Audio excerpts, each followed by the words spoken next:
Is this music to your ears, that there is now a Eurosceptic bent coming out of Michel Barnier himself, or is this just playing to the crowd?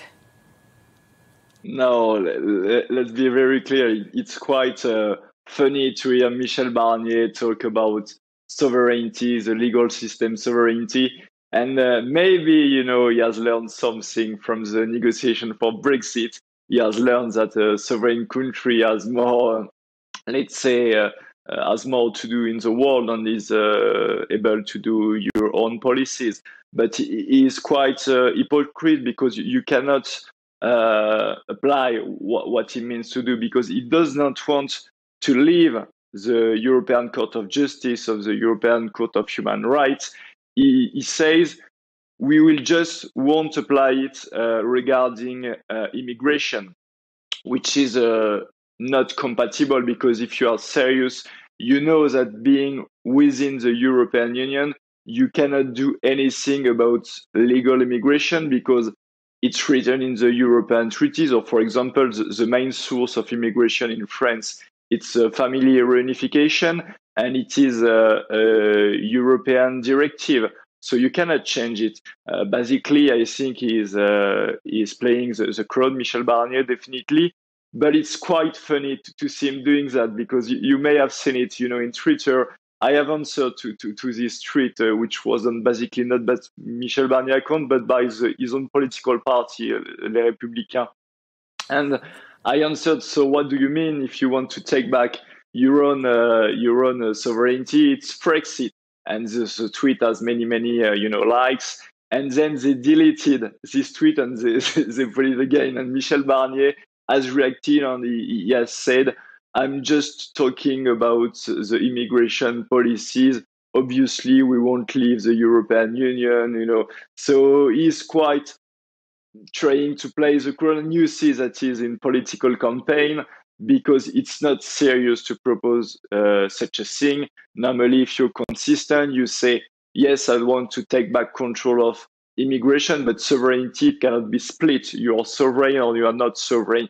So you say, I want to take back control of all the competencies to the EU. It's not only immigration, the legal system, it's also the monetary policies, the economic and social policies. So Michel Barnier acts like a clown campaigning for the French campaign.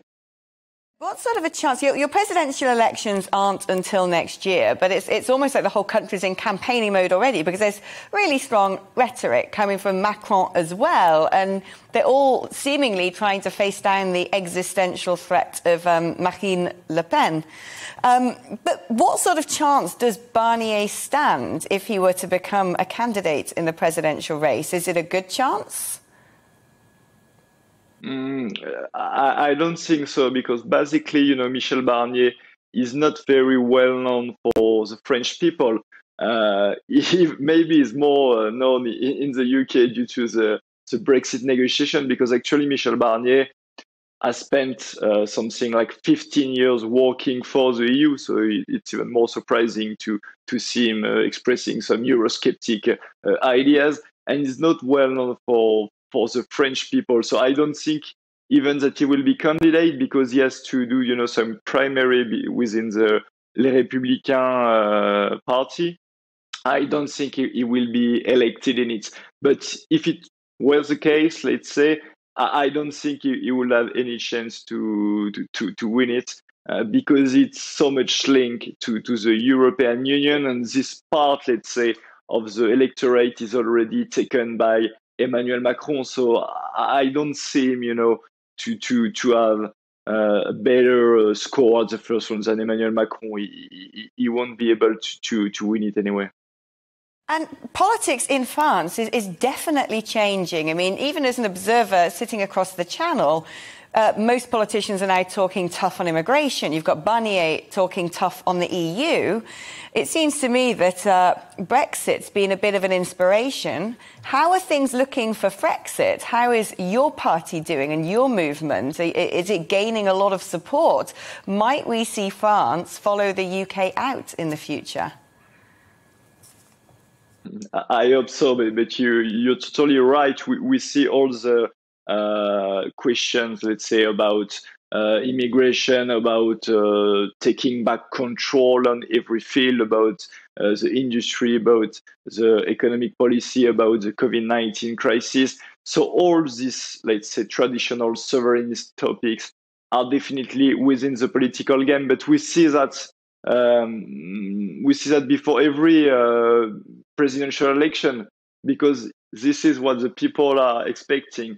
But then when they come to power, they don't do it. So what we are doing with Generation Frexit, we are definitely pushing pressure on the candidates so that they include a referendum on the EU membership within their manifesto. Why?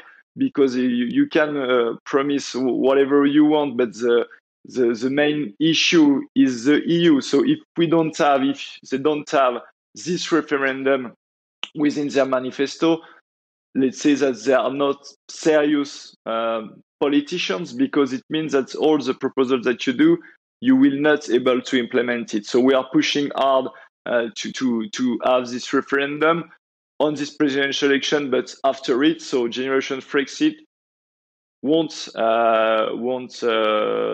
stop its action until we get this referendum. So we are here. We are pushing for this referendum in the presidential election, but we will do it after it, maybe for the next European election, and we will be here. And that's you're right on the fact that all, let's say, the facts, all the big news give a big advertising for Generation Frexit, because it's everything that we have said for years, and that's what's happening. So I think we will have a bright future.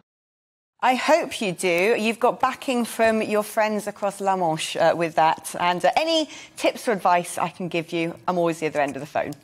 Merci, Charles-Henri, and it's been a pleasure speaking to you. Welcome to the GB News YouTube channel. You can watch us live 24 hours a day, catch up on your favourite shows, and join in the conversation in the comments below. Don't forget to subscribe and you'll never miss any of our exclusive content.